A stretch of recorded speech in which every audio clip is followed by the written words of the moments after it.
જોયું ને મિત્ર, આવી કઈક આ જગ્યા છે. જો અનુમતિ મળશે ને, માતાજી છે અંદર અત્યારે હાલ હાજર છે. ઘણા ટાઈમ પહેલા જયારે હું આવ્યો હતો ને ત્યારે કોઈ હતું નહીં, હું એક જ હતો. પણ આજ વખતે માતાજી એક છે, બહુ જાજી ઉંમરના છે.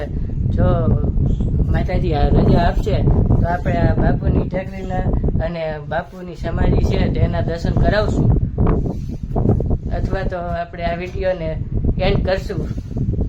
અદભુત મહાદેવના દર્શન કર્યા, તેમજ ઉપર અને નીચે બે જગ્યાએ દત્ત ભગવાનનું મંદિર છે, એ પણ આપણે તમને દર્શન કરાવ્યા અને તમે કર્યા.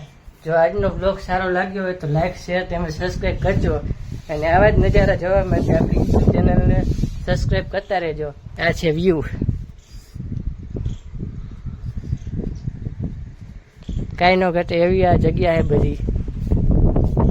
તમે એક ટાઈમ કેમ્પિંગ પણ કરી શકો. આ એવી જગ્યા છે, લીલુંછમ વાતાવરણ છે, કેમ આપણે જુનાગઢ ગયા હોય એવું જ લાગે આપને. એવી અદ્ભુત જગ્યા છે અને શાંતિ પણ ખૂબ જ છે, એટલે ખૂબ સારું લાગશે તમને. તો ક્યારેક આવો સુલતાનપુર. હાલ આપણે દશામાના દર્શન કરવા માટે જઈ રહ્યા છીએ અને રસ્તામાં આવ્યું છે આ અદ્ભુત મંદિર, તો તમને પણ દર્શન કરાવી દીધા.